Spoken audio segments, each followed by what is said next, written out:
Әңгімені бастамас бұрын менің каналыма тіркеле отырыңыздар. Әңгімем ұнаған болса, лайк басып, өз ой-пікірлеріңізді қалдырыңыздар. Тұрар мен Күмісай жақын достардың балалары. Екеуін кішкентай кезінен бастап ата-аналары құда боламыз деп атастырып қойған еді. Екеуі де есейіп, ата-анасының сөзін жерге тастамай, отау құрды. Жақын достардың балалары болғандықтан, оның үстіне осы үйге келіп кетіп жүргендіктен де Күмісай тап өзінің үйінде жүргендей сезінетін. Жаңа ортаға тез үйреніп кетті. Өзі пысық, аяқ-қолы жылдам болатын Күмісайдың. Үйдің тірлігін дөңгелетіп әкететін. Бойында бір мін жоқ. Өзі пысық, ақ көңіл, ашық жарқын, барлығының көңілін тауып отыратын. Жаңа келген отбасымен қалай уақыт өткенін де байқамай қалды. Жылдар өтіп жатты. Тек Тұрар екеуінің балалары болмады. Болып қалармен жүргенде біраз жылда өтіп кетті. Бармаған жері, қаралмаған дәрігері қалмады. Бірақ еш нәтижесіз. Ата-енесі де ешқашан сен тумадың деген сияқты көңіліне тиетін сөз айтпайтын. Әрдайым қолдап отырды. Әне болады, міне болады деп жүргенде, бақанда 10 жылға жуық уақыт өтіп, өзінің көтергенін білді. Қуанышында шек болмады. Екі жақтың ата-аналары да қуанып, бұрынғы достығы одан әрмен кереметтей достыққа айналды.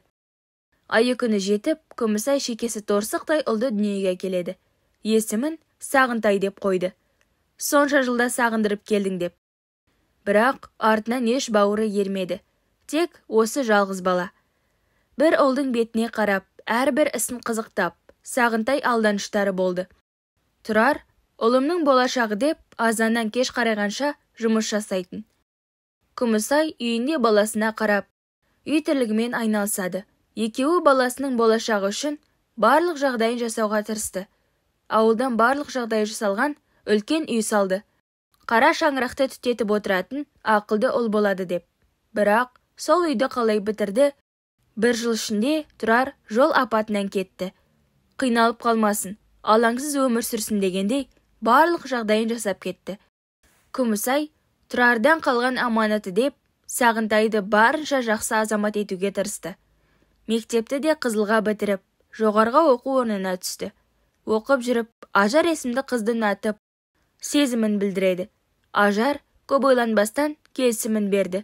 Екеуі 2 жылдай жүріп, отбасын құруға уәделесті. Ажар қаланың ақсаусақ, әке-шешесінің еркетотай жалғыз қызы. Әбден еркелікпен, дым істемей өскен қыз. Сағынтайдың ауылда тұратынын білсе де, келісімін беріп отыр. Міне бүгін ақ түйенің қарны жарылған күн. Күмісай ана үшін ең қуанышты күн. Ұлы келін әкелмек. Барлық ағайын туысты жинап, дастарханды барынша жайып, келінді күтіп отыр. Алыстан мәшиненің дауысын естіген ананың қуанышында шек жоқ болды. Бір түйір баласының үйленіп, тағы бір қызы болатынына қуанып жүр. Келінді қызымдай көремін дейді барлығына. Абыр-сабырмен келінді де түсірдік. Дүркіреп беташары, артынан тойын өткізіп, туған туыстары үйіне тарқасты. Ажар басында жақсы болды, апалап тұратын. Кейін қалай көтерді, мінезі өзгере бастады. Істеген тірлігін міндет қылып шыға келді. Үй тірлігінен шаршамай жұмысына барып, миы тынығып келсін. Көтерген соң, мінезі аумалы төкпелі болып жатқан шығар деп, жұмысқа да тұрғызып қойды. Азаннан кешке дейін жұмыста.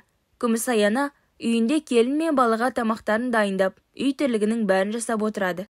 Келініне келін болып отыр. Жұмыстан келгеннен келін дайын асты ішіп алып, жуса жуды.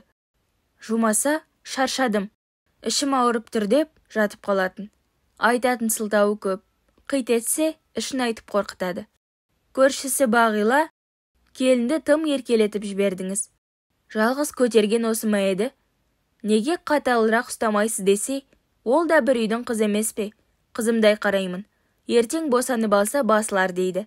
Бірақ Ажар күннен күнге Күмісай ананың басына шығып бара жатыр. Іші шығып бастап еді, тіпті қулыққа көшті. Аптасына демалыс болса болғаны 4 күнге шабады да тұрады. Айтатыны, анам ауырып қалды. Өзім УЗИ-ға түсемін. Әйтеуір үйде отырмаудың амалын жасайды. Сағынтайды да алдап арбап, өз уысында ұстап отыратын болды. Ертеңгі күн демалыс. Бұл түннен бастап ертеңгі жоспарын құрып отыр. Ертең үйде болса, міндетті түрде үй жинау керек. Оны істегісі келмей, қыдырғысы келіп отыр. Өткен апта ата-анасының үйіне барып келген. Бұл апта тағы қалаға барамыз десе, бәле болар. Одан да басқа сылтау айтайын дейді. Сағынтайға өтірік жыламсырап, еш қайда шықпаймыз. Тек жұмыс деп жүремін. Тауға шығып демалғым келіп жүр. Ертең барып демалып қайтайықшы. Балаңа да таза ауа пайдасын тигізер еді дейді. Жарайды онда, анама бір ауыз ескертіп қоямын десе, ол кісіге тауға барамыз деп айтпа. Сөйлеп кетеді. Қалаға дәрігерге көрінуге барамыз деп айт дейді. Ертесіне дым болмағанда екеуі тауға шығып, демалып үйіне қайтады. Апта сайын қалаға шыға берген келін, енді қалаға түбегейлі көшуді ойластырады. Ажардың анасы да, ауылда не бар? Үйді сатыңдар да, келіңдер осында деп отыр. Оған Сағынтай көнбейді десе, бір күйеуді алдай алмасаң, несіне жүрсің? Қиылып сұра, алда, арба, оған да көнбесе жыла. Ер адам, әйел адамның жылағанын көтере алмайды дейді. Анасының беріп жатқан сабағы, тәлім тәрбиесі осы болса, қызы қайда барсын? Күнде Сағынтайдың миын жейді. Ауылда отырамыз ба? Балаларымыз болса, ауылда өсіп, ештеңе көрмей өсе ме? Балалардың болашағы үшін көшейік қалаға дейді. Барлық қулықты іске қосып айтқан соң, Сағынтай да ойланып қалады. Бірақ бір жағынан анасын ойлап тұр. Ол кісі қалаға бармайды ғой деп. Ажар болса, апам бармаса да, біз кете берейік. Басы жерге тиіп тұрған жоқ қой. Аптасына келіп тұрармыз дейді. Мейлі, көрерміз уақытында деді. Ажар Сағынтайды күтіп жүр. Қашан айтар екен деп. Айтатын Сағынтай әлі жоқ. Сонымен өзі жайлап сөзін бастайды. Апа, не ғой? Қалаға көшсек пе деген ой болып тұр бізде. Ертең балам туылса да көп қаражат керек болады. Керек жарағын алуымыз керек дегендей. Қалаға барып, жұмыс жасасақ па деп ойланып отырмын дейді. Күмісаяна, ойбай-ау, мына қара шаңырақты қалай сатып кетеміз? Сағынтайдың әкесі осы үйді Сағынтай үшін, немерелерім үшін деп салды ғой. Осында өссін, өнсін деп салды. Немерелерім ойнап күліп жүрсін осы үйде. Қалаға барып не істейсіңдер? 2 бөлмеге қамап қоямысың? Ақша жөнінен уайым қылма қызым. Менің жинап жүрген ақшам бар. Пенсиямнан бөліп алып қалған. Біраз ақша жинап қойдым. Жартысына немереме керегін аларсың. Жартысына немереме бір тай алып қоямыз дейді. Мынаны естіген Ажар, енді жетпегені мал бағу еді. Енді қалай болса да, қалаға кетуім керек. Ауылда бәрібір тұрмаймын дейді. Ертесіне Күмісаяна үйде болмап еді, бөлмесінің бәрін тінтіп жүріп, жинап жүрген ақшасын алып қояды. Өзі дым білмегендей жүр. Күмісаяна ақшасының жоғын біліп, шарқырып іздейді. Мүмкін ұмытып қалдым ба екен деп, барлық жерде қарап шықты. Еш табылмады. Сосын Ажардан сұрап көрейін деп, Ажар, менің бөлмемнен ақша жоғалыпты. Байқамадың ба деп еді. Соны күтіп тұрғандай атыла кетті. Сіз мені ұры деп тұрсыз ба? Мен не қыламын сіздің ақшаңызды? Сені ұры деп отқаным жоқ. Жай, байқамадың ба? Үйге үшеумізден басқа ешкім кірмейді ғой. Мүмкін үй жинап жүріп, орнын ауыстырып қоймадың ба? Мүмкін сіз ұмытқан шығарсыз. Енді келіп маған жауып тұрсыз. Жетер енді. Жетпегені мені ұры атандыру еді. Бәріне тойып біттім. Сізбен тұрғым келмейді деп, үйге кіріп кетеді. Сыртынан Сағынтай да қарап тұрған екен. Жетіп келіп, «Ту, анашым, не істедіңіз енді? Тыныш отырмайсыз ба? Бір жерге қойған шығарсыз өзіңіз. Кейінгі кезде тиісе беретін болдыңыз ғой Ажарға» дейді. «Мен не істедім тиісіп? Білгенімді үйретіп жүрмін ғой. Қазір де жай сұрадым, ұрладың демедім ғой» дейді.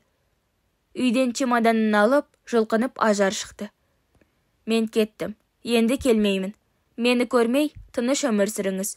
Мен келгеннен жақтырмадыңыз ғой тіпті. Берген шайыма дейін жөндеп құйдейсіз. Сағынтай, сен не істейсің? Шешеңмен қаласың ба? Әлде менімен барасың ба деп тұр». Сағынтай да басы салбырап, анасына бір қарады да, қатынының артынан ерді.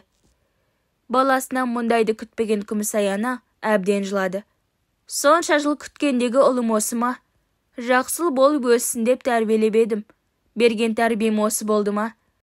Ер мінезді етіп тәрбиелегенім бе? Тұрардың жоқтығай, болғанда ер мінезді етермеді. Бірақ ерте кеткеніңде дұрыс болды. Мұндай сорақылықты көргенше, көрмегенің артық. Қартайғанда көретінім осы екен ғой. Жалғыз басым сопиып қалдым. 2-3 күн болды. Үй тым-тырыс. Көршісі Бағила, бұлар қайда кеткен, көрінбей кетті деп үйге келеді. Келсе, күмісаяна терезеге телміріп қарап тұр. Азып кеткен. Апа, не істеп тұрсыз? Бір жеріңіз ауырып тұрған жоқ па? Сағынтайлар қайда? Әрең шыдап тұрған апа, болды мен жалғызбын. Олар қалаға кетіп қалды. Ауылда тұрмаймыз дейді деп, болған жағдайдың бәрін айтып берді. Ана келініңіз оңбайды сіздің. Басынан келгеннен қатал ұстау керек едіңіз. Қызымдай көремін деп, әбден басыңызға шығарып алдыңыз. Жақсылықты түсінетін де бар, түсінбейтін де бар. Сіздің момындығыңызды пайдаланып, Сағынтайды да алдап арбап алды. Болған нәрсе болып тенді. Жүріңіз шай ішейік. Сізді ойлап отырған олар бар ма? Оларды ойлап, өзіңізді мүжіп жемеңіз. Жүріңіз деп ертіп кетті. Арада 1 ай өтті. Бағила күнделікті келіп, хабарын біліп, бірге шай ішіп кетеді. Бірақ ананың көңілі балада деген. Ойының бәрі баласында. Жақсымын деп айтқанымен, ішінің бәрі мүжіліп желініп бара жатқандай. Құр сүлдері қалды. Бұны көріп жүрген Бағила, не де болса, Сағынтайға хабарласамын деді. Күмісай анаға айтпай, Сағынтайға хабарласып бәрін айтты. Бір қатынның соңынан кетіп, не көрінді саған? Неше жыл күткен анаңды тастап кеткеніңне? Бұндайды сенен күтпедім.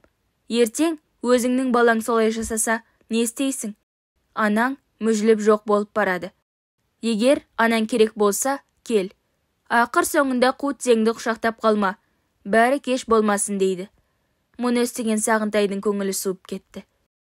Көз алдына Бағиланың айтқаны лендадай өтіп жатыр. Мен не істеп жүрмін? Мен десе, ішкен асын жерге қоятын анамды қалай тастап кетті екен деген оймен жүрді. Кешкісін Ажарға, Ажар, бұл жүргеніміз жарамайды, ауылға қайтайық дейді. Сен де бір, енді жақсы болып келе жатқанымызда, неге ауыл деп қалдың? Болмайды, мен дұрыс жасамадым. Анамды тастап кетіп, өзімде өкініп жүрмін. Жүр, барып кешірім сұрайық. Жоқ, мен бармаймын. Сен де бармайсың. Егер кететін болсаң, мына ұлыңды көрмей өтесің дейді. Ой, кетшей, қатын жолда. Бала белді дейді де, Сағынтай үйден шықты да кетті. Жол бойы өкіріп жылап келеді. Қалайша бұлай болды? Сонша көрсоқыр, ақымақ болғаным ба? Мен не істеп қойдым? Ақ пен қараны ажырата алмағаным ба? Адам тани алмағаным ба? Қалайша анама осынша азап шектірдім екен дейді. Қараңғы түсіп қалған. Үйінің алдына келді де, кірейін десе, жүрексінбей, біраз уақыт мәшинесінде отырды. Жоқ, мен анама келдім ғой. Ана деген кешірімді. Мені кешіреді деп ішке кірді. Ана байғұс баласын күтіп тұрғандай, терезеге телміріп қарап тұр екен. Баласын көріп, жүрегі елжіреп. Барлық болған жайттың барлығын естен шығарғандай, құшағын айқара ашты. Соны күткендей ұлы да жүгіріп келіп, анасын құшақтай кетті. Анашым, кешірші, кешірші, кешірші деп бір сөзді қайталап жатыр.